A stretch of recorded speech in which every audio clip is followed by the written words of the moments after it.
Well, hello everybody, and welcome to this week's edition of Metaworld News. We're going to be bringing you the highlights for the week ending November the 10th, which coincidentally is today.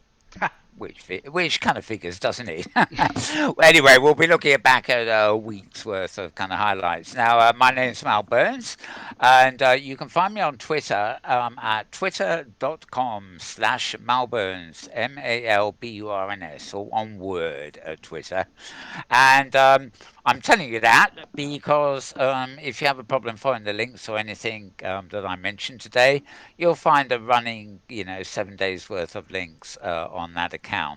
It's also worth telling you that we have another Twitter account, twitter.com/Metaworld News, as in this program, which has a few more specific links about online social virtual worlds rather than the more general stuff at the other account. And I will plug it now and again. There's even a third stream, which is twitter.com/Malburns_writer. Or you can put a space where it's underscore. I think that works these days. And that actually is links to machinima and just pretty little photographs, many of which are actually done or taken in Second Life as opposed to the open metaverse, but they still look pretty. And there are some pertinent articles.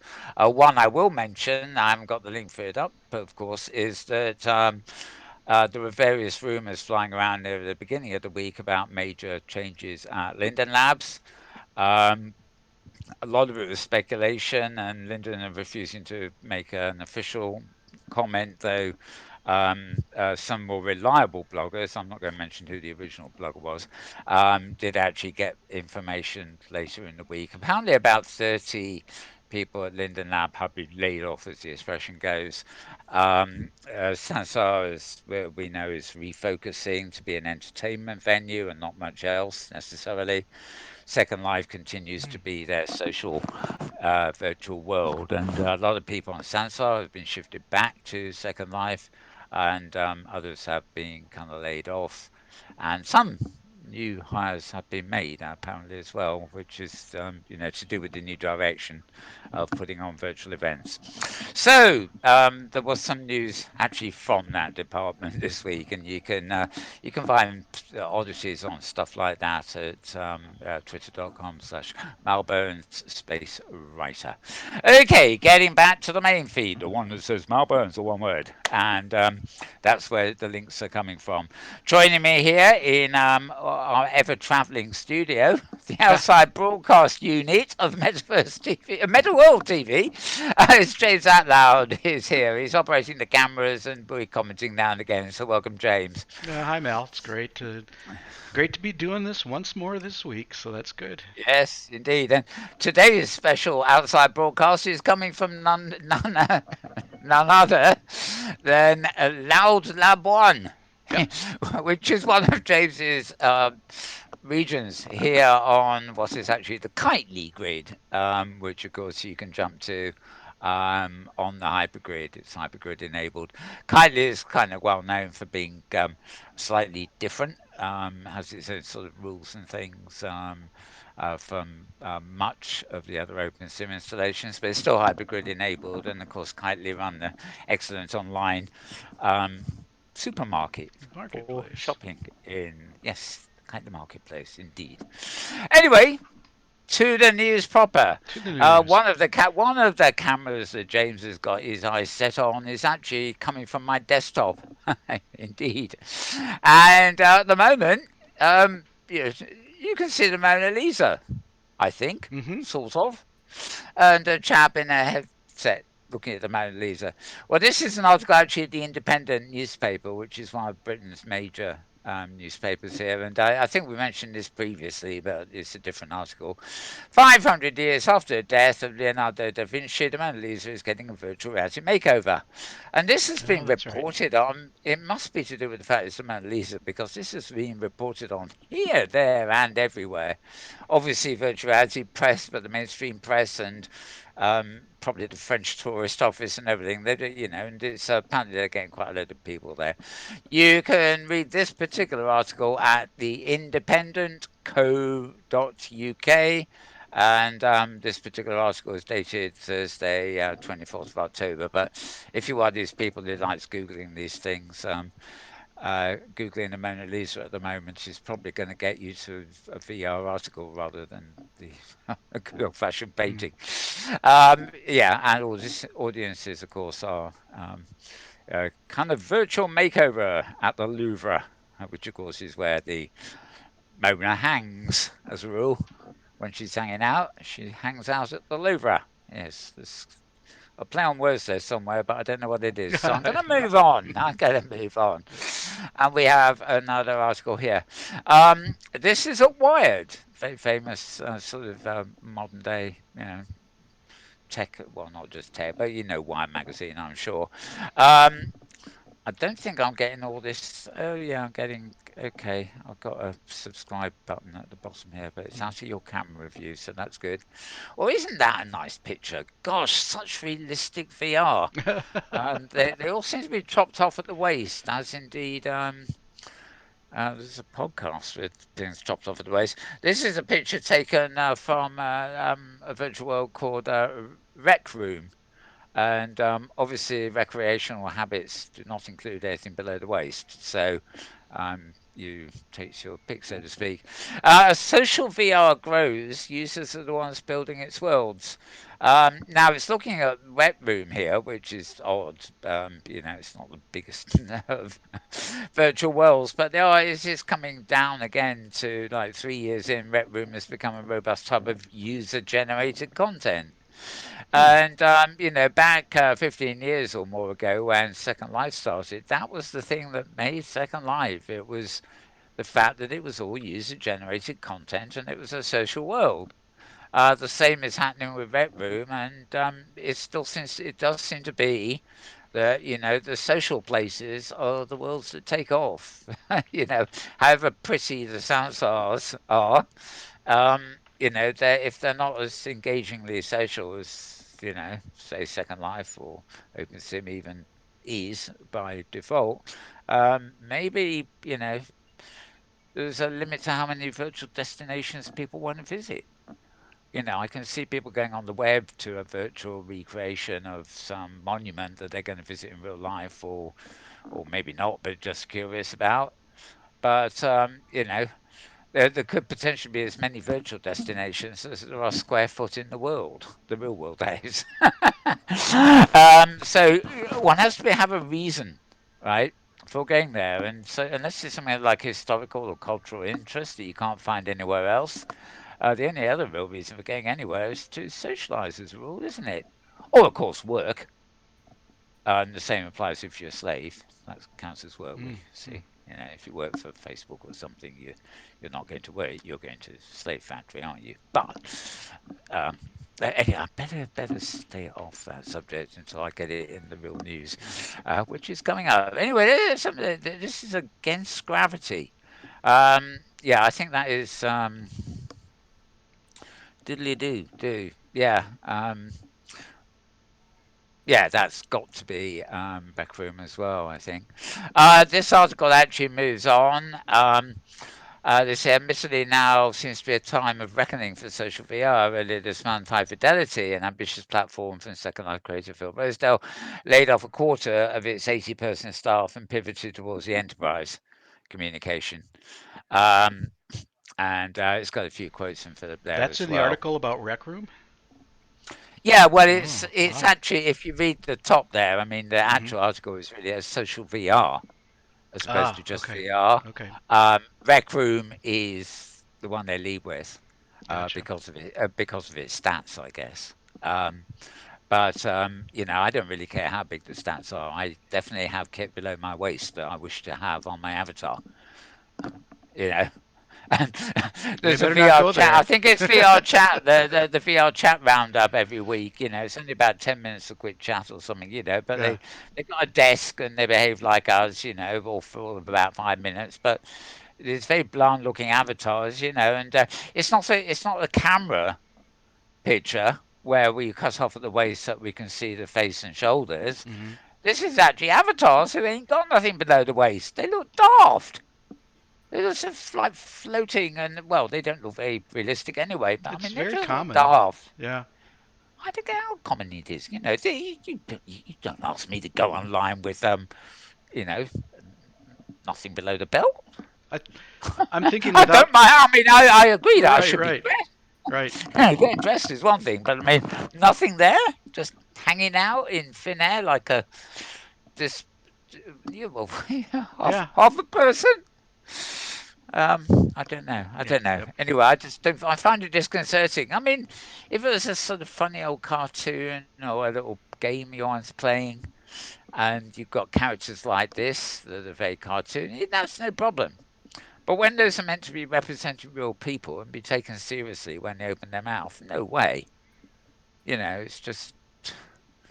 Um, I mean, at least they do. They could put them in wheelchairs or something, so it doesn't. There isn't a total disconnect. They could be wheelchair bound. But to just have them hanging out, chopped off at the waist, is just not on. And the hands too. There's no arm, and then there's the end of an arm with a hand. He's horrible. Anyway, I better not concentrate on this, had I? For this, just go to wired.com and look for a story dated around midweek, I guess it was. Moving on, moving on. Talking of high fidelity, we have this week's this week's entry on the high fidelity blog, which is highfidelity.com/blog. Once more, this is their new sort of enterprise posts. How to effectively manage remote employees when communication is an issue. And they never credit these, they just credit as high fidelity. But um, there you go.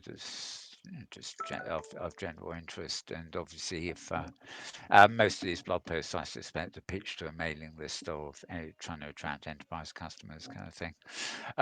Anyway, let's get rid of that. Not much of interest here. Now, this is interesting. We're on Moby Health News. You can't actually see the title up there. Um, and of course, oh God, I can't even get the blasted link up properly. Let's see. Okay, this is WW, etc. MOBIHEALTHNEWS. mobyhealthnews.com.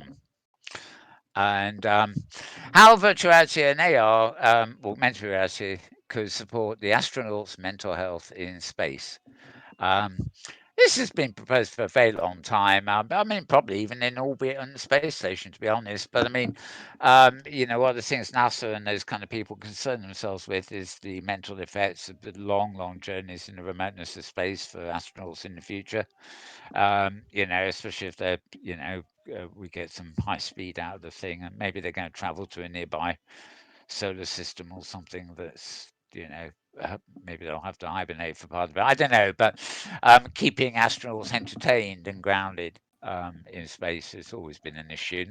Not just artificial gravity and exercise and stuff like that, but also mental grounding, and the idea that virtuality would enable that to some extent is almost a given, in my opinion. But anyway, this article discusses it a little bit more. You've even got a video there from Dr. Annabelle Silberlat. Oh, she's at Texas Tech University. Yeah, well, she's connected with NASA anyway. Right. So that's that, and you'll find that at Moby Health. Yeah, mobyhealthnews.com. Do go to malbones at twitter.com to find the easier to do thing of the clickable link for that. Okay. Upload VR, right? Upload VR or one word.com, VR letters, obviously. Um,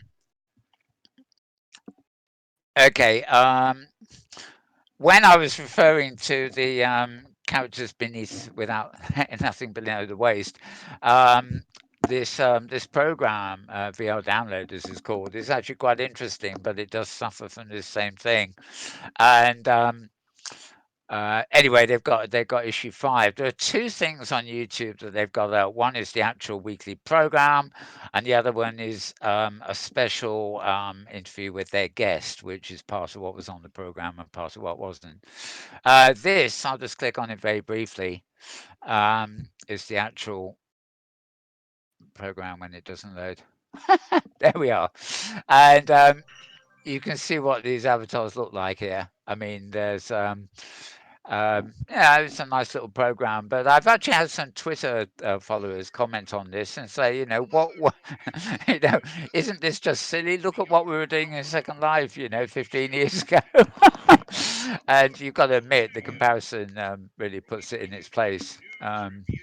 But anyway, the show is hosted by an operations manager, Kyle Reisenbeck. And he was formerly the host of another thing called the Rev VR podcast. Although, if I remember rightly, the Rev VR podcast had an avatar with something below the waist. So, is this a downgrade or not? I don't know. I'll leave you to judge. Uploadvr.com. You can find they are the producers of the show, so to speak, and you can find more about that there. Right. So I'm going to jump over this way, right? November the 8th. This is fairly recent, a couple of days ago. This is uploadvr.com still. After many years of delays, the Roto VR chair is now shipping to customers. Well, yes, this was one of those sort of legendary Kickstarter sort of things, or was it a crowdfunder or something or other way back when? And it's actually been in the offering for some years, but it's actually done. They've done it, and they're now shipping it to the advanced customers. It's basically a chair which is designed to twist and turn and bounce and do all the sort of stuff that any aspiring VR aficionado would want. Obviously, it is for the purposes of sitting. So if you're inclined to go into VR and run around, jumping around, holding guns and shooting at people and possibly banging into walls, which does happen if you're standing up. Forget it. This is for VR in a strictly sit down position. Presumably, you have arrow keys or remote controls to actually make your avatar move in the environment. Um, I must say, it has a bit of a look of an offer. You can see there. I can't show you very easily, other than what you can see on screen here. It has the look of a kind of office chair on a sort of circular thing that turns and, with a headrest at the back. Um, it doesn't look very much like a gaming chair, does it? Gaming chairs tend to look more like recliners these days, except they're slightly more upright. And yeah, I think the idea is gamers can, happily dissolve into them and never move for the rest of their lives. This looks like the sort of chair, which may be a good thing that you sit in for a while and then you get up and out of fairly easily. I mean, I'm sitting here at the moment on a boring office chair, no special effects whatsoever, and unlike my old computer chair, I don't get never get very comfortable in it. Which may be a good thing because it does mean that after a while, I really want. It's like having headphones on. After a while, you just want to take them off and stand up and stretch. If things are too comfortable, you kind of dissolve and forget about it. You stand up and think, "Hang on, I put on a few pounds, haven't I?" Anyways, that's just the Roto chair. And you can read about that at uploadvr.com. And you can actually, I'm doing it very quickly. There we are. There's the interactive VR chair, and you can buy it now. And if you're in the UK here, you can actually go to Birmingham on the 6th and 7th of November. No, you can't. That's past, hasn't it? Right. Well, it was also in the exhibit earlier the week at the NEC in Birmingham. This is actually showing it moving. Oh, it's got a little, So I don't know. I wouldn't say no to one of them. Um, right. Well, that's their site anyway. It's rotovr.com, rotovr.com. And I'm quickly actually heading back because although that site doesn't say, I do think the previous article said what the price was. Oh yeah, back in 2016, the estimated cost was 499 US dollars. Um, but the price has now risen to 1,499 US dollars, and that's the consumer version. Um, and the apparently the business model comes at 1,999 US dollars, even though they do point out that there's no differences except the packaging. Oh, modern world for you, eh? Anyway, if you want to buy those things, go to Upload VR, or as we said, Roto VR, which is the manufacturers of it too. But do bear in mind, it's not the cheapest of things. It's certainly not $500 anymore. Right. Dayton, another company here in the UK, they had some charts up during the week. Not easy to actually tweet. They tend to be sort of pictures that, yeah, illustrating things, infographics. Um, but during the week, they were at Coventry's Manufacturing Technology Centre, and they were holding a show and tell on defence wargaming. Um,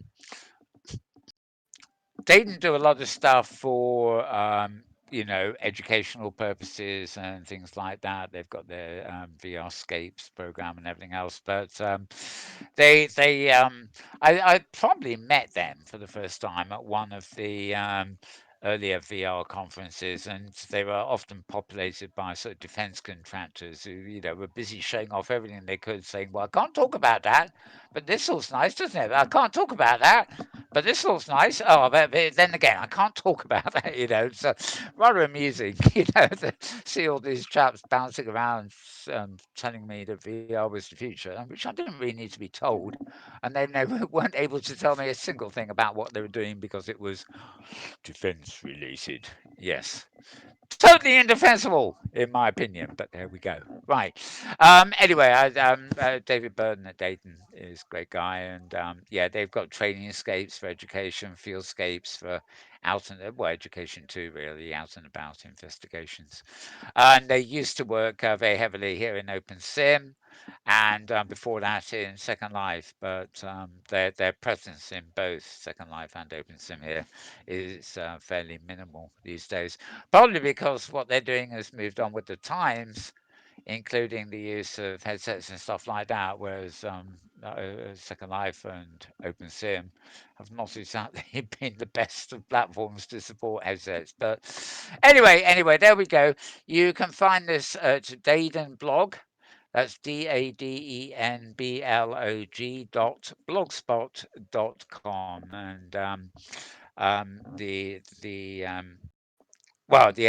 the emphasis is there is on their wargaming thing. We're not talking about playing war games at home. We're talking about serious virtual reality stuff for defense industry.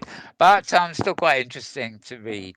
Sort of the mechanics of what they're doing and stuff like that. Okay, moving on yet again. A ride in 2049.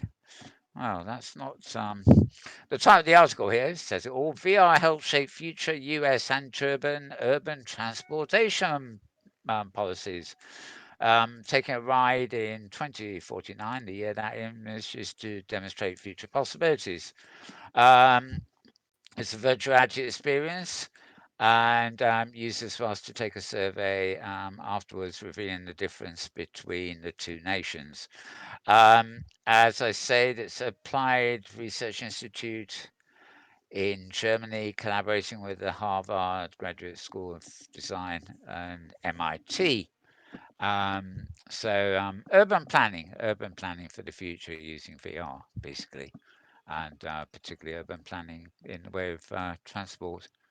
And yeah. The VR experience created as part of Wunderbar together celebrates German American friendship, and viewers can see taxi drones, autonomous cars, Frankfurt without cars, and you can get it on the Oculus Store for Oculus Go and Gear VR.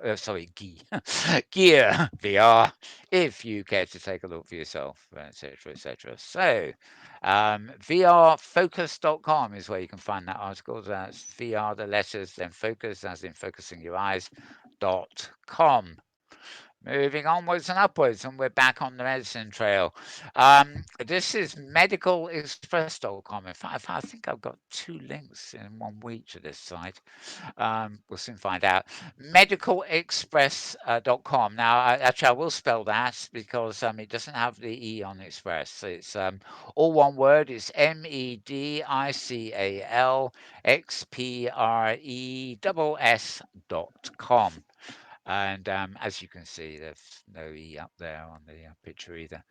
Immersion in virtual reality scenes of the Arctic helps to ease people's pain. Now, we've had quite a few sort of research and sort of people in hospitals using VR to, help people, but basically distract their minds from physical pain they might be enduring and stuff like that. So it's nothing exactly new here, except for the thing about polar conditions of the Arctic and ice. Apparently, scenes, this would probably work with video too, for all I know, if it's good enough quality. Apparently, scenes of the Arctic, ice and cold and stuff like that, um, um, is a major contributing factor to um, alleviating pain. Maybe it puts them in a state of mind of being so darn cold they can't feel anything. I don't know. But the researchers are on the ball here.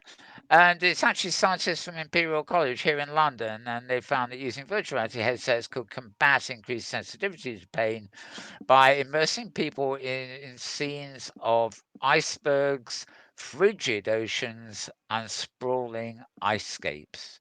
Very, very specific, that one. Anyway, if you want to read more about it, you need to go to medicalexpress.com. So that's medical and then X and then PRESS.com. No E in the express bit. And yes, I'm using ad blocking software. And no, I'm not going to turn it off for you. There we are. Right.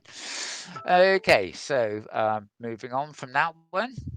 Yeah, this is a site called The Sociable. Oh, yes, social virtual worlds and all that. Sociable is SOCIABLE, and then it's .co, not a com, it's just a .co. So HTTP, blah, blah, blah, blah, blah, sociable.co. And the article is virtual reality the future of social networking? And they endeavoured to answer that question. It's a very short article, but I think they basically say, well, this is where it is today, and it could quite possible. They started in 2003 with the launch of Second Life, and just basically find their way forward to VR chat and everything else. If you're familiar with virtual worlds and all the stuff we report on generally, you probably won't find anything amazingly new in such a short article. But it's well, there's nice sort of short pieces. It's good to maybe email to a friend who knows nothing about virtual worlds to explain, what social worlds are all about. So that is sociable.co, the site for that one. Right, now moving on. The heavy hitters here. So much so that I don't think I can get in to reread this article. I haven't got a subscription. But this is the New York Times indeed. So NYTIMES.com, NYTimes or one word.com. How virtuality is augmenting. No, it doesn't say reality. This confuses English people like me because what America calls realty is what we call real estate. We have the proper word for it. We don't do it. Realty. Come on, what kind of word is that? Right. So I thought it said how virtual reality is augmenting reality. Got that one wrong, didn't I? But yes, yeah, they're basically looking at the way virtual reality is used in the real estate industry, from design and construction of skyscrapers to picking the right sofa. Virtual reality is infiltrating real estate in many new ways. And as you can see on screen, to keep reading the New York Times, You need to create a free account or log in. If you don't go there regularly, they'll allow you to read it for free. But I think after you click on their link 2 times, in a month, they say you've had your monthly quota for free. You can't go back until next month. Anyway, quite all-round article on real estate and um, uh, that industry in relation to virtuality. Moving on, here we are, vrtimes.com. Now, this is virtual reality times, all long words squashed into one.com. Their symbol says VR Times, but if you're going on the web, you really have to make a point of making sure it's virtualrealitytimes.com you're going to. Um, this is more about an out of home VR experience.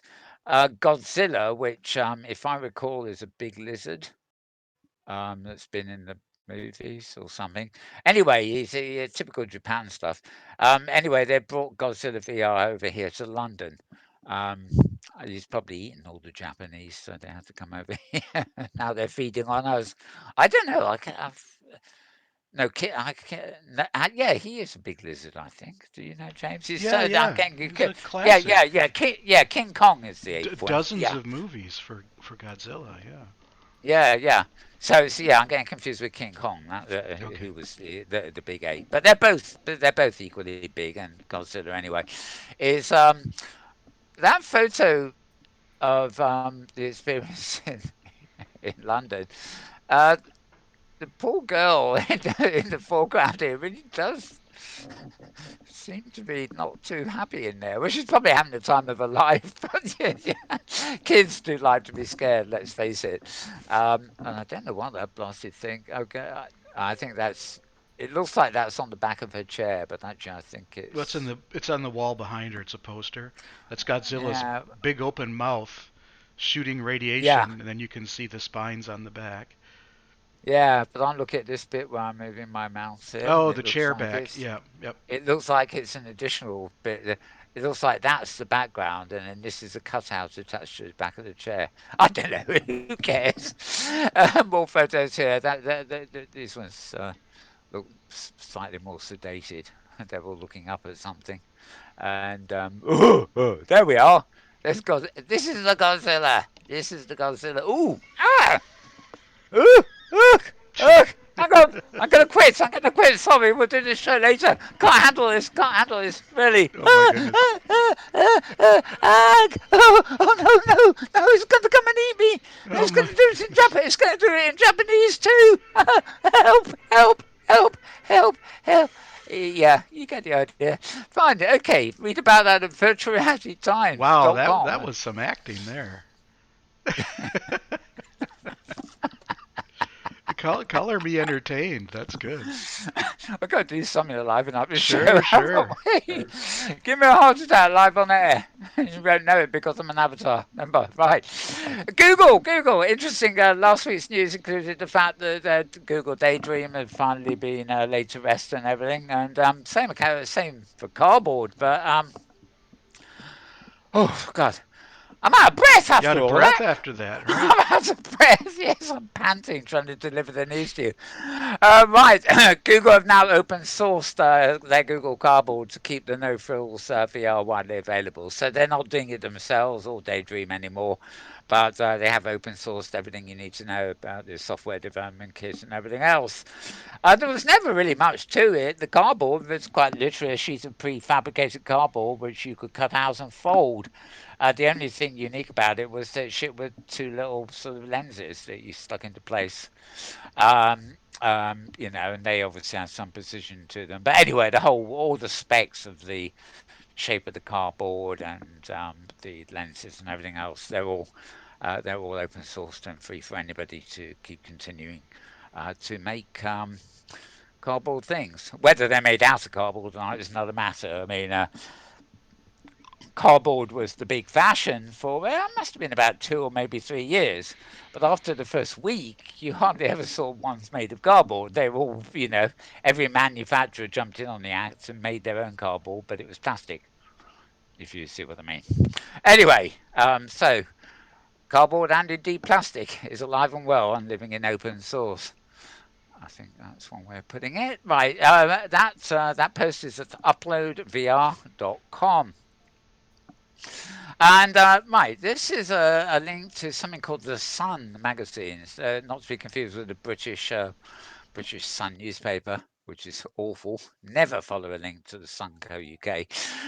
This is thesunmagazine.org, so it's what you would expect, really. The Sun magazine.org, and the Sun magazine is, three words knocked into one. The old web squashing trick. Right, Sharon Lania is often said to be one of the forefathers of virtual reality, although actually Tim Leary probably beat him to it now we think about it. Um, Here, this is an interesting interview with him. Voodoo Electronics. He's talking about the danger of letting computers do our thinking for us. I mean, what would be if we let computers do all the work? We create these things by thinking about them. If we let the computers do the thinking for us, then that would be the end of human enterprise as we know it, probably. Anyway, he's got strong opinions of that. He's a computer scientist, software engineer, visual artist, writer, and musician. And he's been in both science phase and high fidelity at various junctures in probably the last year. Um, he is, by and large, these days works for I think probably as a consultant more than anything for Microsoft, but I think anything he wants is paid for by Microsoft. Lucky sod. Right. Anyway, after the introduction, he grew up in New Mexico, son of Bohemian parents. His father was at times an architect, blah, blah, blah. And it just goes into his background. Child prodigy himself. Yeah, yeah, yeah. And well, it's got a big, big introduction to him there. There's his actual photograph, and then quite extensive interview. They actually start by saying, "Why do you think virtuality hasn't become as popular as you might have imagined?" And then he says, "Well, back in '83, he predicted it might start to become popular around 2010." I think he got it all wrong. Actually, it was popular before 2010, though it hasn't taken off in any other way. I mean, it's VR itself, even the hardware stuff, is as old as the hills. I mean, what all we have now is more sophisticated hardware, to do the trick with, and And the and it's the back to inter the the internet helps a little bit too. yeah, oh yes, yes, the internet helps a little bit. It means Yeah. you haven't got to download software and do it all offline, or buy software, install it, and do it offline. This is true. This is true. A lot of the older stuff was obviously not online. It was software that you installed on a computer and then used the computer to kind of explore. But yeah, I seem to remember reading about the first I ever heard of virtuality in any form was Tim Leary, Timothy Leary, Hmm. the famous LSD man. But there was a time in his later life when he sort of, I think he was on the run from the FBI or something in later age when LSD particularly became illegal, so he wasn't allowed to promote it anymore. Um, but he often speculated that VR would be, a way of replicating the sort of psychedelic hallucinogenic experiences that mind altering some mind altering drugs did. And so he was particularly interested in it from that point of view. I don't think he was visualizing cities where we walked around in avatars or sprawling countryside. I think he was much more interested in what you could do to the brain with virtual reality. But sort of part and parcel of the same thing, different extremes, really. Anyway, back to Jerome Lanier. As you're going to see, long interview there if you want to read it. And he's a really interesting guy. When he appeared in Science Space, massive audience. Hmm. They were having great problems coping. Look, this just goes on forever and ever. No, that's not Jerome Lanier. That's a female monkey of some sort. Interesting. I don't know what that's all about, but presumably presumably at some point in that article you'll get to us. Anyway, there it all is, as you can tell from my scrolling. That is a big article. So to read that, I obviously go to twitter.com/malbones for the link. But it's the Sun magazine. or one word, .org. And it's actually issue 353, but that actually is the latest issue, as it were, at the moment. But it's a later date, clearly. 353 maybe last month or last year or last century, depending on when you choose to read this. Okay. Now that's all the tabs I've actually managed to get open before we started. So I'm now moving down my list, basically going back in time and opening some more. um, oh no, we did actually do that one. Um, right. Okay, well, I'll leave it on that one for a second at least. It's my desktop in case you didn't think. Oh yeah, this is a nice. This is at medium.com. This is another site where if you've read more than two articles in a week or a month, you can't get in without paying. Maddie's case. Don't know who that is to be honest. But it was quite an interesting article, and they were talking about simulated worlds being like onions, which is an interesting take on it when you think about what onions are. They're round. They're like worlds. They're multi-layered. And, big question here for Crystal Lopez from me, right? Is the hypergrid an onion? I believe it is, in a sense. But because of the way the layers are on top of one another, yet they're also interlinked and go up and down as well as across and round. And, it's the flat earth with layers. I'd be And then, comfortable saying it's like an onion. I don't think I would say it is an onion. yeah. Nitpicking. Journalists, Come on. journalists. He's nitpicking. I am. He's here to get me out of the rabbit hole. And he's nitpicking. Come on. Yeah, you are quite right, actually. Yes. The hypergrid is like an onion. Um, yes. Well, isn't there a song about. Oh, no, I'm thinking of Melting Pot. Never mind. Right. Um, anyway, yeah. This is about something called BioGrid and their graphic processor accelerated world simulations.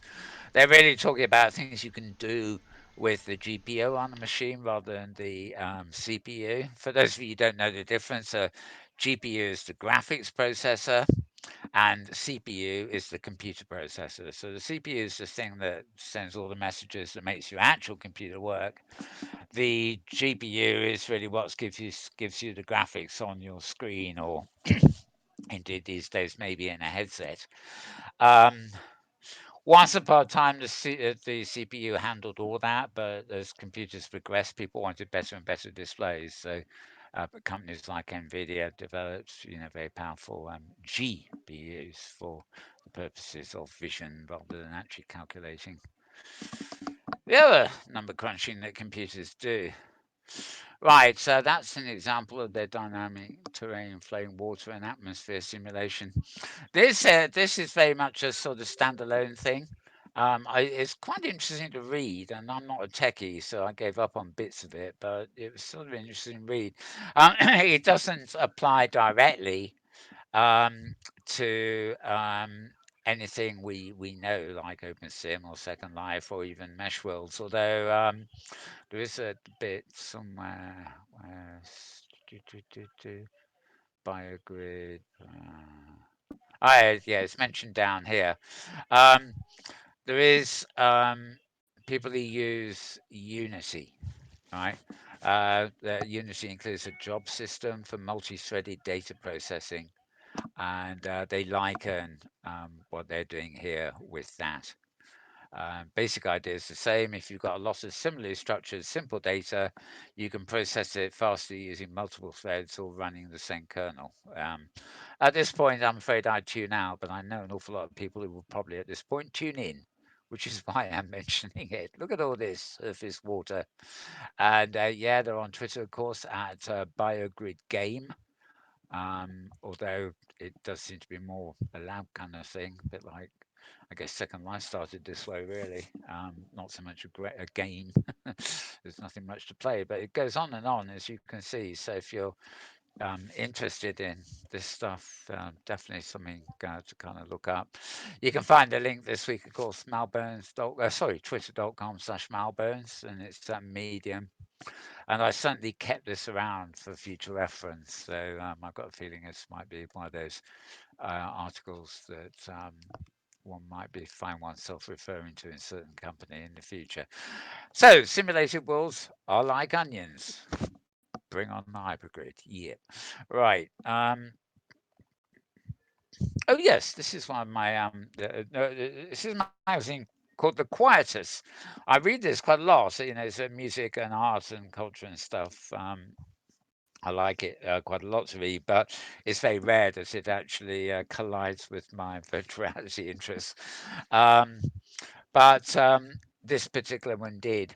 Um, it's about Oh God, we're back on Timothy Leary, aren't we? Really, hallucinogenic emphatic entertainment. LEV Matadero reviewed, and they offer escapes from certain terrifying realities to less concrete realms.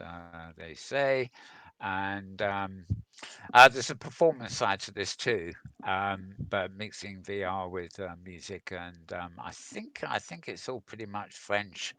Um, I think some of the performance may be in English, but sort of mostly French crew behind all this.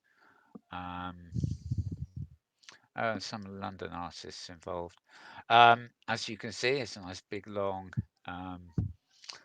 um, big long article. So again, if you get to my feed, you can follow it. It's actually the magazine itself is quite easy to remember. It's The Quietus, so it's a THE, then QUIETUS.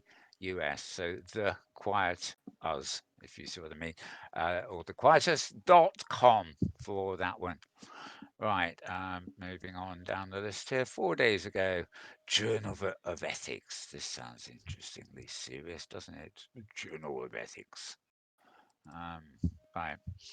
Um, AMA Journal of Ethics, Illuminating the Art of Medicine. Here we go again.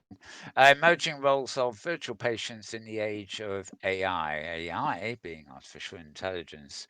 Again, we're getting quite serious here. You know, we have an abstract and then we have a whole document on virtual patients, etc., etc. And look at this, look at this, not an illustration inside, just lots and lots of texty stuff.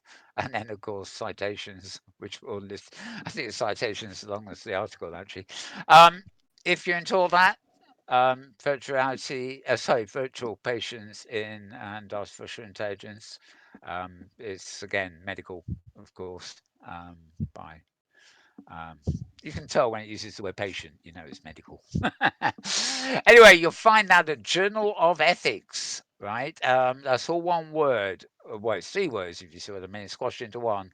Journal of Ethics dot, and then this is the harder bit, AMA-ASSN.org. So Journal of Ethics dot ama dash assen. Oh God, I think I was better off spelling it, wasn't I? Right, AMA dash ASSN.org. Or alternatively, check out Malburn's on Twitter and just click on the link. Much easier when you know how, really. Right, let's see, where are we going? Yeah, um, yeah, research again. Research. This is at Roads VR, another popular VR site. Researchers have developed a method to boost contrast in virtual reality headsets by lying to your eyes. This is the theory here is that the more lies they tell, the better it will look.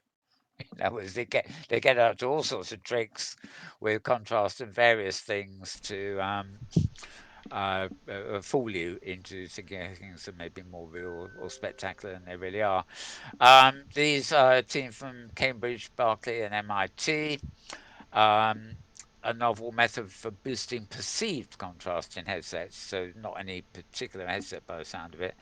The method exploits human stereo vision by intentionally mismatching elements of the view seen by each eye.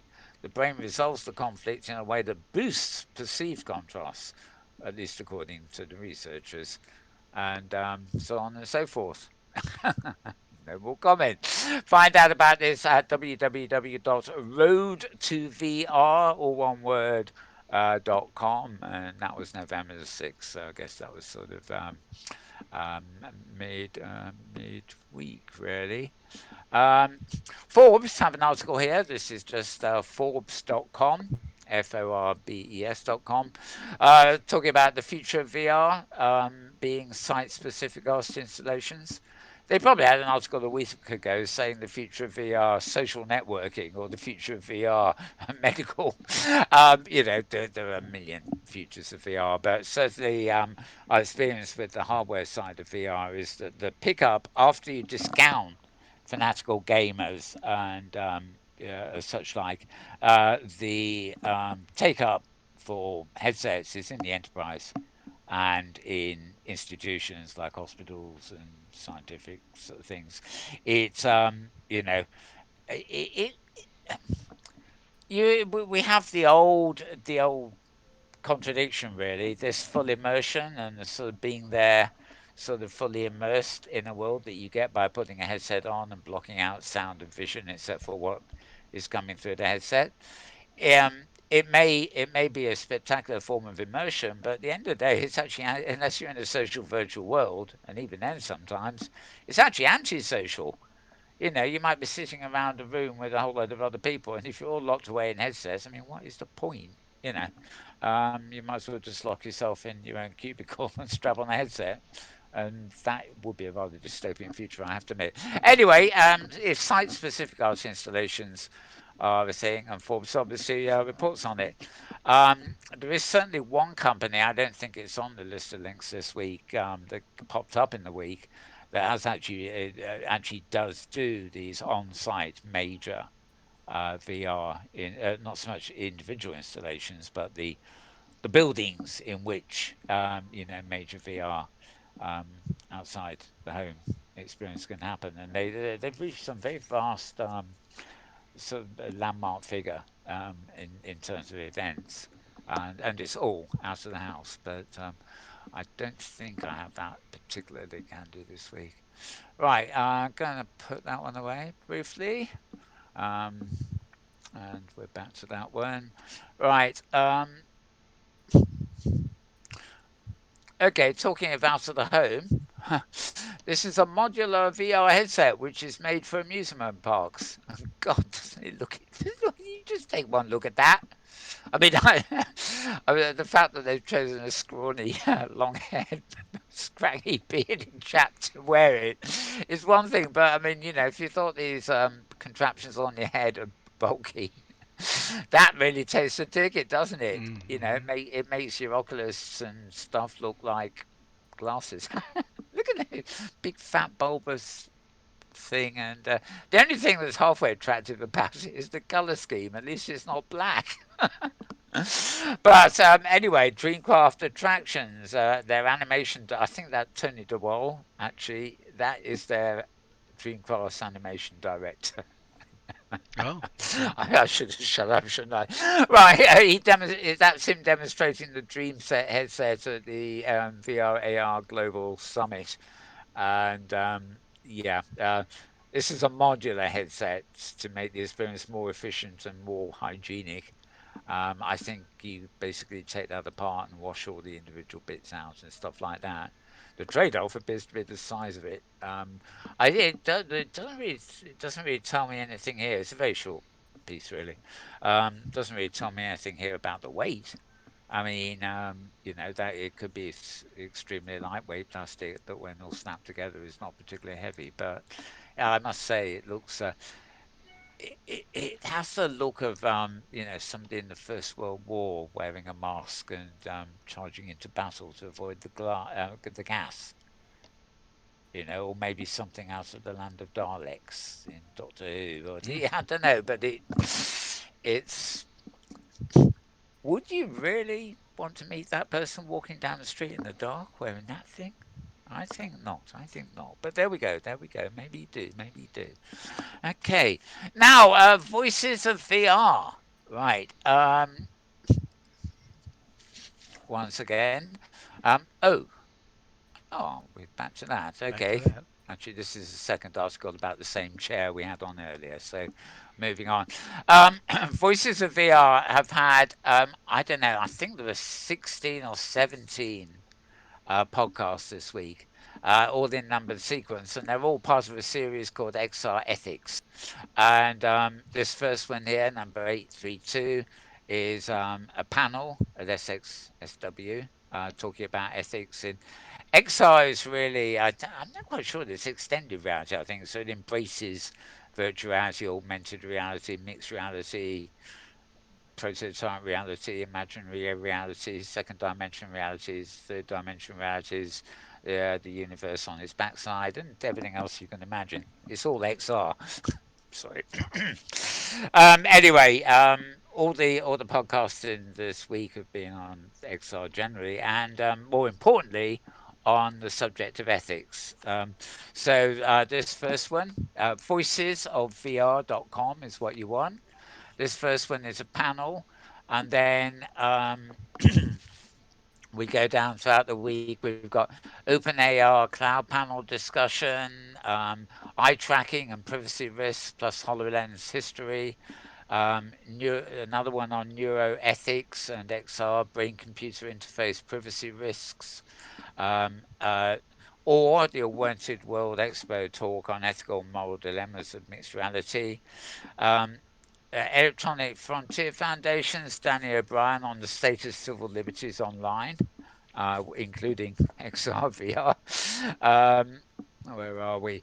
There's a panel on privacy first architectures and ethical design. Another one on the challenges of privacy engineering with somebody called Diane Hosfeld. Um, privacy first architecture for the open web and ethical web principles from the World Wide Web Consortium Technical Architecture Group, and God, it goes on and on. Worldwide W3C Consortium lead strategists on the battle for safety and privacy on the web. Tony Parisi, interestingly enough, on Unity. Talking about their Unity's XR ad strategy in the future of augmented reality in advertising. Um, XR Ethics Manifesto. That was actually the first one of the series, I believe, podcast with a manifesto on it all. And I think there were a couple of others that come out afterwards or before, slightly out of sequence. So if you really want to, I reckon if you go to Voices VR and load all these podcasts and listen to in turn, you've used up a whole day.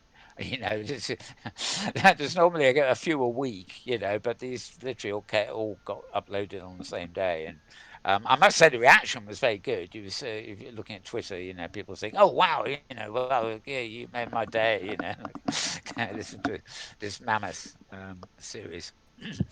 Okay, so moving on beyond Voices of VR, I'm not opening all those pages as you can imagine. Um, this is a site called ArtLink magazine, um, artlink.com, so artlink.com.au. It's an Australian magazine, so the Australian sites always have that extra AU on the end. Um, it's an editorial called Ways of Seeing. And they mentioned Jerome Lanier too, but they're talking about the promises virtuality has been with us for decades now, and it's a term coined by Jerome Lanier in the 1980s. I still say it was Leary that got there first, but never mind.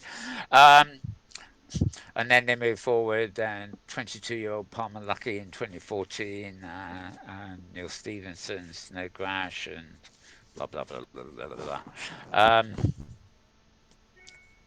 No longish articles sort of thing. If you're interested in art and where that merges with VR, this is basically the editorial is just called Ways of Seeing, and it's on the merging of those two, and it covers quite a lot of stuff as you can see. Um, some slightly, not easily expected. In other words, you never heard of half these things, but that is part of the reason they're actually kind of interesting when you see what people are doing. Okay, moving on. We can't have much more to go now. Um, oh yeah, another medical one here. This you'll find at CAM, which is actually University of Cambridge here in the UK. Uh, www.cam, that's cam dot ac.uk. And again, it's more researchers, medical stuff really, or well, yeah, virtual acting and spot navigation problems in early Alzheimer's disease. Um, I guess, well, hang on, let me slow that down. Give you the subtitle there. Virtual as you can identify early Alzheimer's disease more accurately than the gold standard cognitive tests currently in use, suggests new research. And I guess by monitoring somebody in a virtual environment and putting them through, um, maybe the virtual environment can create more exaggerated instances of, oh, can I still be heard? Yeah, I hear you fine, but you've disappeared online, in Yeah, world. that's yeah. I've been logged out of the Great Canadian Grid. I think Canadian Grid might have been having problems. Ah, okay. There are a lot of people in the landing area when I arrived. Okay, well, I'll keep talking so that you can. We can finish the content. Yeah, yeah. We're nearly there now anyway, so Yep. you'll hear me reading out the things. Okay, so cam.ac.uk, virtual reality can spot navigation problems in early Alzheimer's disease. So, good thing there. Um, sorry, I'm just closing all the other excess tabs we had open. And, of course, we don't need them. Yeah. And yes, there are only another couple here. Are you still getting my screen share? Yeah, yeah, it's working great. Oh, right. So see, the only thing you're not getting is actually the virtual world. Okay, Yeah, that's fine. Okay. and Um, yeah, I still have the virtual world. I just don't have you in it. you don't have me. Yeah, Yep. I've been. Oh, it's my own fault. They censored me. I probably said something wrong again. The Canadian authorities. I Yeah. don't know. Yeah, something we mentioned just now was in Canada. Right. Um, do, do, do, do, do. Okay, actually, there still are a few more here. Okay, that was Alzheimer's disease. Right. 6 days ago, very quickly, Street Art Museum in Amsterdam is seeking to preserve a collection using VR. In other words, they're taking stuff like that, which is street art, and they want to, I guess, scan and recreate these things in virtual reality to actually preserve them, presumably on the basis that something like that would eventually be knocked down in the real world because it probably didn't have permission to be there in the first place, Yeah. or maybe it did. Who knows? So they want to actually preserve street art in virtual reality.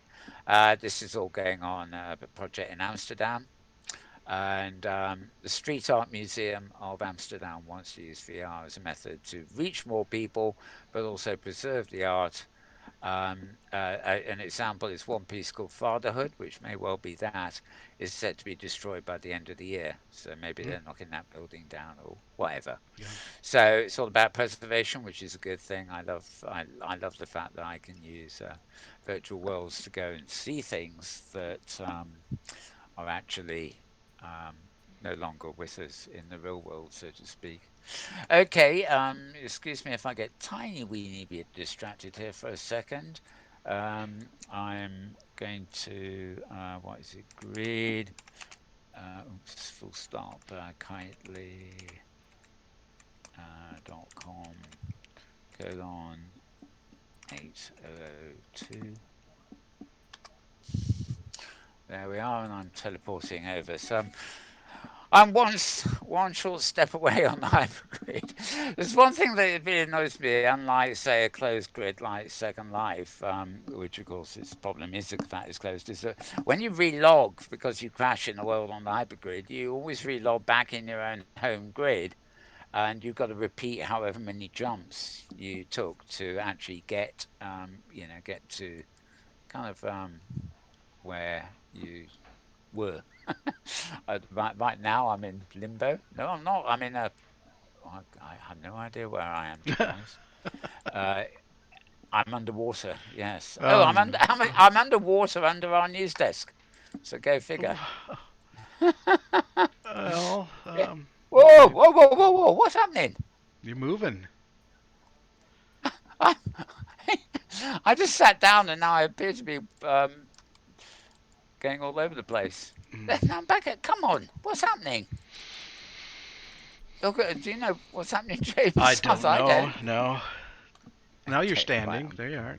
Sound. Yeah, now I'm standing. Right, so now I'm standing. Now I'll try sitting. There you are. Okay, we've done it. We've done it. We We've done done it. it. Hurrah! Okay, folks, sorry about that. Isn't it fun, folks? This is meant to be a news program, and all you see is the problem we're having with our avatars in Gately. Oh dear, but at least you didn't all collapse on us. You got my voice and my screenshots. Okay, we are now. We're still watching a page at vrfocus.com. VR, the letters, and focus.com, looking at a street art museum in Amsterdam, and we've got a nice little moving GIF on this part of the article, showing us the sort of stuff that they're recreating in virtual reality. So let's dispose of that, and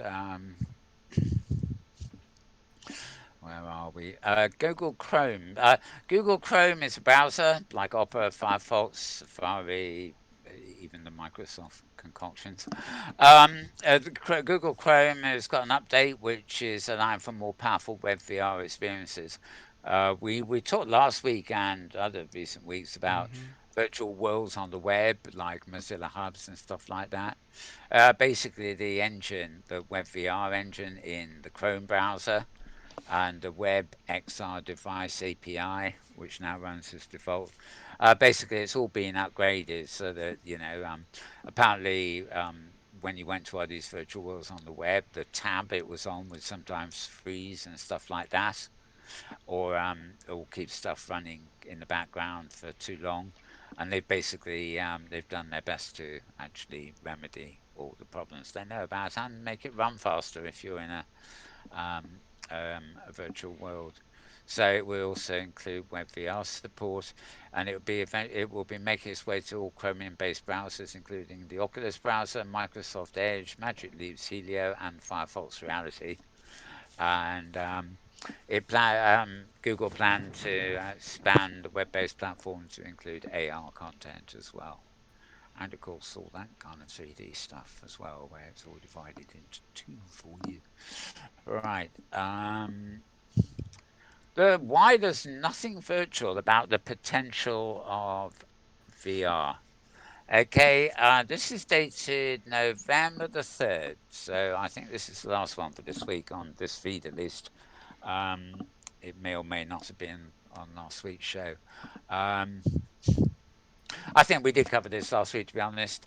An Australian production firm, White Spot Pictures, CEO, explains how virtual reality program can be both impactful and profitable. But this is very much using virtual reality in the more traditional cinema industry. I remember this because we quoted like the Disney's The Lion King, which if a few years ago I would have described it as machinima because basically they created the whole world in virtuality and then they put the cameras in the virtual world to film it.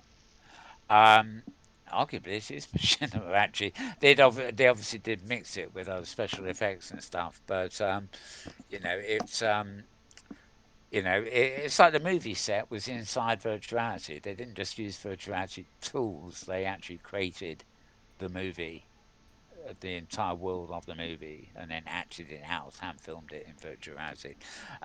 So this is really what they're talking about here, um, and basically they're going on about the potential of this. And in this case, it's more documentary stuff like the Antarctica experience and stuff like that. Okay, now I'm just going to flip through to the other user account here and just move for YouTube here. The girl on a quest, Metaworld News. Yes. Oh yeah, this is a rather oddity. It's you'll find this on twitter.com/Metaworld News. One of the links there. This is actually a virtual model train layout built in Open Simulator. They don't really tell us much more than that, actually, even when you're watching it. But you can probably, anybody, if you're a fan of train sets, you can probably see what it is. They're basically taking your old desktop train set that you had when you were a kid and recreated it in on a grid in Open Simulator. Hopefully, again, it doesn't make it clear. Girl on a Quest is the name of the YouTube author here. We don't have an URL for you to go to or anything like that, but maybe if you get on contact with Girl on a Quest, she can maybe help you. I don't know. If indeed it is a she, you never know these days. Hamlet Orr of New World. Sorry, I clearly need to shut down that tab, don't I? Because we can hear it in the background. Right, okay. New World Notes obviously has used to have a big focus on Second Life, but it now looks at science space, high fidelity, and various other things too. Um, question was asked midweek: could Second Life be actually migrate to the Unity engine? And Adam Frisby, who's of course one of the CEOs at Sciencebase, so got vested interest here, actually reckons it could, but he does say it would be such a massive undertaking. It would probably be unlike unfeasible. So it's not so much a matter of impossible; it's a matter of unfeasible. But anyway, you're not going to read about this anywhere else except on Hamlet's blog. He's got a conversation basically he's recorded with Adam all about that possibility, as it were. They mentioned Second Life, Sandflower, and all the rest of it. Could they merge? Nothing is impossible, but everything is highly improbable. And I'm not talking about the game engine called Improbable. Ha ha. Right, moving on. Hypergrid Business. Oh, ah, sorry. This is all over and done with. Halloween. Yeah. This was. I don't think there's anything. There was some late Halloween parties, but it does seem that these are all events that took place on the hypergrid October 31st. So no, they're way gone now. That's guys, unbelievable. That's 11. If it's the 10th, that's it. Halloween was 11 days ago. Mm-hmm. God, it feels like two. Mind you, we've had the firework night. England's had the firework night in the middle. Right. Okay. Well, that looks to be it for my screenshot links and stuff Oh, for this okay. week. I'll just have a quickie look in Slack here because I did keep a few things of If you've interest got to your talk. viewer nearby, you might want to trigger your voice in World 2. Oh yes, lip flap ahoy! Yep, I'm still here. In other words, right? Okay. Thank you indeed. You now should have lip flap, I see it. Yep. as they call it. Right. Okay. So here I am over in Slack. I'm going to move our little thingy into a Slack window here. Actually. Oh, Uh, our screen share. Okay. yeah. Well, why not? Let's see if I can screen share it again. Yeah, I keep a category here called of interest. So I put various things that come up in the week into here. Um, where are we? What have we got? I'm actually going to move this thing to the. I'm going to move the screen leap thing up there and move this down here. Um, oh yeah, this is actually this is new but old. Hitchhiker's Guide to the Metaverse. This is Philip Rosedale and Alexis Bonte talking at a Game Lab conference, which was about a month ago, but it was still sort of quite interesting. Um, so um, I'll tell you what I'm going to do. I am going to click on it so I can give you the user's name. It's opening on another screen, of course. Um, yeah. Okay. The YouTube channel you would be looking for is Game Lab. That's game followed by lab, all one word, and then space conference, basically.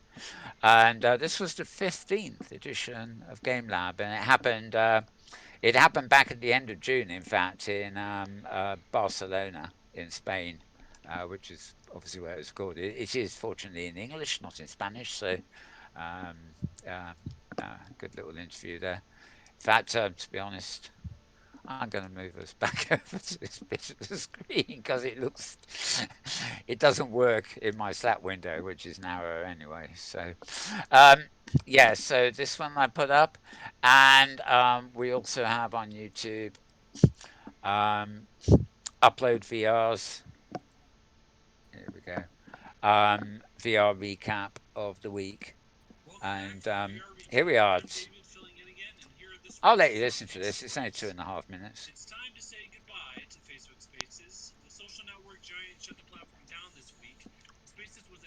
As you can see, this is hosted by legless avatars.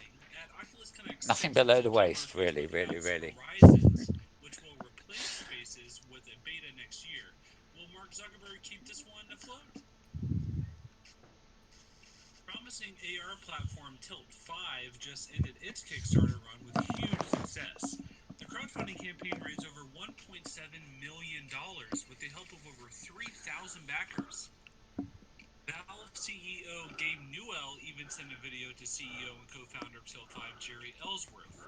super impressed with what you built. It's way more compelling than I thought it was going to be. I've also reached out to some developers already saying that they should talk to you guys about partnering with content. I really can't wait to see what they and other developers are able to do with the system. Thanks again.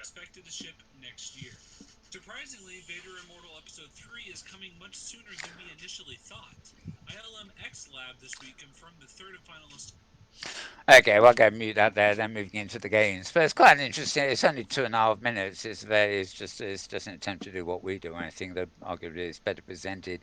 Pity they can't use avatars with something below the waist, but there you go. The YouTube account you want there is Upload VR, so it's Upload and then VR in capitals, but it's all one word. That's their address on YouTube. And yeah, the only other thing I've got here is yes, the same program for the week before. So yeah, there we go. That's the lot. That's the lot for now. So in fact, I'll tell you what we'll do. Oh, We'll keep watching that we're just in keep silence. watching it. Okay. Yeah, why not? Pretty pictures at least, even if it's silent. Right. So yeah, James, any thoughts on the whole cacophony of stuff we've had? Um, I'm thinking about the avatars without legs, and I have to wonder Yeah. if there's an input signal with the current kit for hands and heads and bodies, and I just wonder if once there are a convenient not full body, but just add some some sensors for the feet. Will that then Yeah. bring feet to those platforms? I think it's just the fact that there's no data for them, so they'd have to fake some feet beneath the avatar. Uh, uh, I see your point. Yeah. Of course, I never really think from this direction. If it's not on 2D, I don't tend to be that interested. Yeah, I do. I do take the point. I mean, it's like move my avatar around here or something. I use the arrow keys, so my Yeah. avatar is built as a human avatar, and I have the facilities to move it. I'm not moving it with my own body sensors, and in fact, I'm not even watching it in the headset. Right. But I mean, it's not I mean, just. this I wasn't just, built for a headset. I mean, these platforms, yeah. But even when everything I we do see, is an animation, a canned yeah, animation. even when I see that world there, VR chat or Rec Room or whatever it is, I just sort of think, well, why can't I appreciate that the lips are only going to move on the headset and the arms will flap because you're holding controllers and nothing will really happen to your legs. Hmm. But what is to stop the model being a full avatar and being able to move with mouse keys or something, for example? It should be In other words, in an ideal virtual world, this avatar I'm in now should be able to log in, and if I'm in a full body suit, all my joints should be able to move according to the bone joints kind of thing. If only half of my bone joints are active, or worse still, only my head, then the avatar will move, under more basic um, restrictions, and only the head will be the one that's more lively. But I just don't see why you want to hang around with an avatar with no legs. Mhm. You know, even even if you know, it would it's you know, even if the upper body moved and the legs kind of floated behind like a sheet blowing in the wind, which would look equally daft, really. But even that would be more acceptable than having nothing.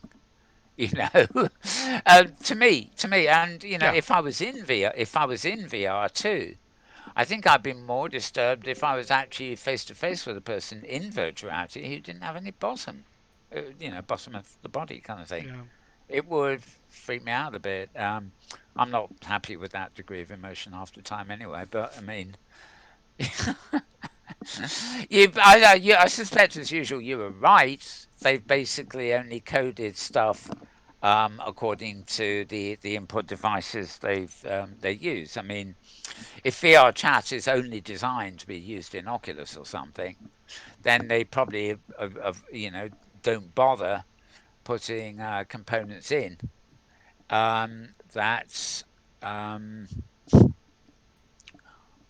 are outside the Oculus, you know, hardware Mhm. sort of thing. But I think that's the wrong way to approach it. I think the way to approach it is to create the environment that is as immersive and as engaging as possible. There's another platform. It's not VR chat. Oh, AltSpace VR, right? Mhm. Mhm. The VR awards. They're actually on tomorrow night. There've been links in Twitter all week, but they're just hyping their own awards. We don't know who's won or anything. And Allspace VR make a big thing about having the annual awards in Allspace VR. I didn't go last year, but I went the year before. I mean, there are, you know, this is a huge award ceremony with about 300 or 400 people all having dinner accepting awards, you know, like an Oscarsy sort of thing. Yeah. Mhm. Um, but go to it in Allspace, and they're all of about 6 people avatars, and nobody could actually navigate around the room. And actually, all they were seeing was a video webcast of the actual event. You know, and the avatars were far from, you know, agreeable. I don't mean they were all bad tempered or something. I mean just aesthetically Mhm. agreeable. Um, so I tend to think, what's the point? And it's the same with some of the stuff that Sansa are putting on. Oh yeah, they're concentrating on events, but it's got to be something more than getting a load of avatars to congregate in a space and look at the screen that's showing something that's broadcast on the web anyway. This is not, you know, this is not the use case for virtuality. It's not to say it can't be used that way.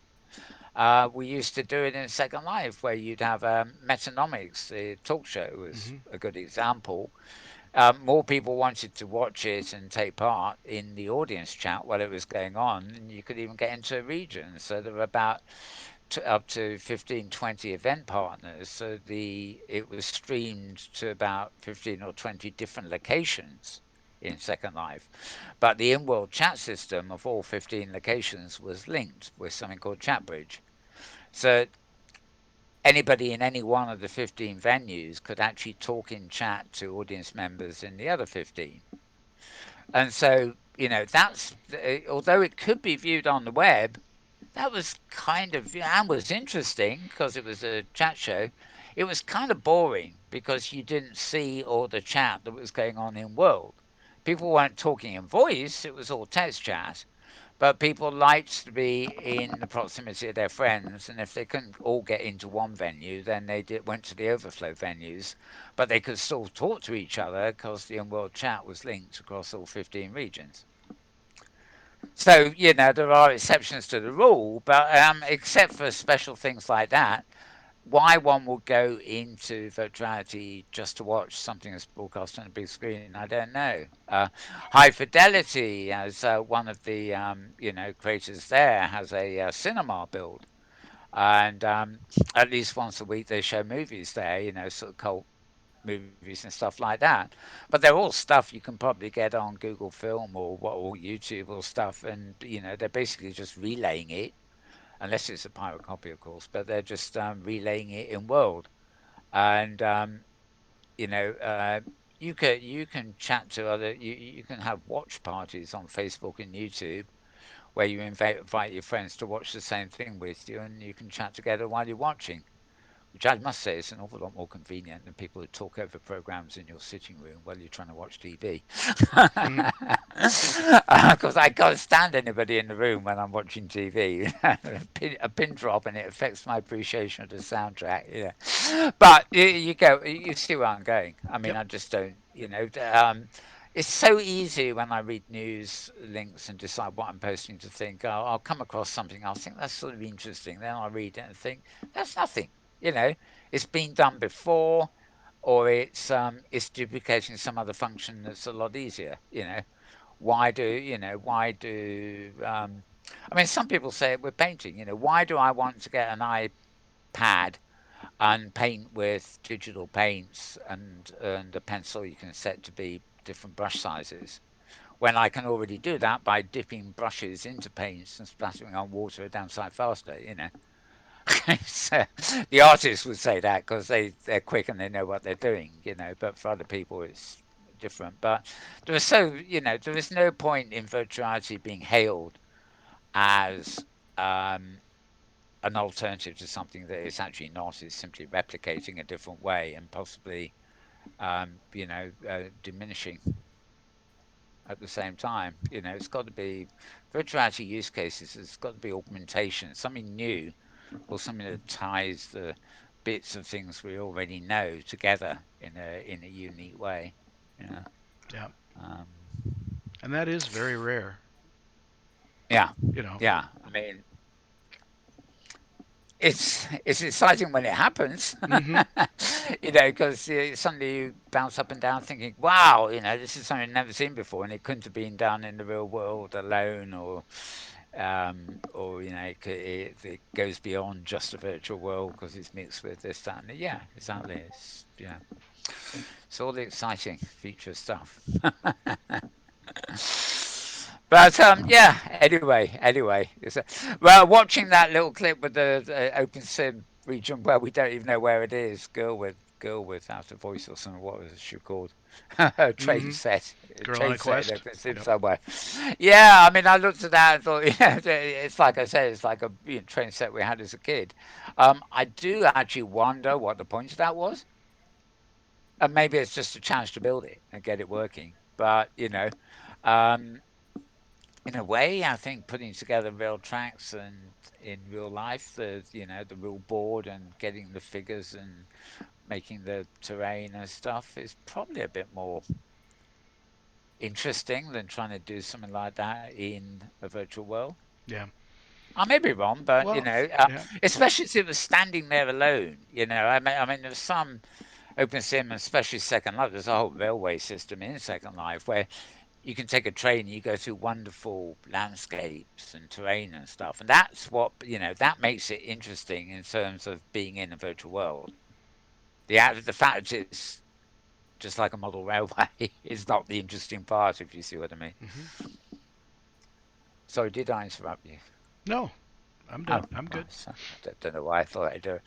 Okay, you meant to be saying rabbit hole, rabbit hole. Yeah, pulling me out. Okay. Well, I think we're finished now. I don't know where you're still screen sharing, but that's not me on screen, No, right? no, I stopped. I stopped a while back. Right. Okay. It's yeah. Neither of those for me either. Right. Okay. Well, I think we can round up unless you've got any other comments. So, Mm-mm. well, come on. It's goodbye from him. You. Yeah. Him. Yeah. Okay, and it's goodbye from him. Right. So from the two of us, it's goodbye from us. We shall return, however, same time, probably a different place next week. But have a good one in the meantime, all, and we'll see you then.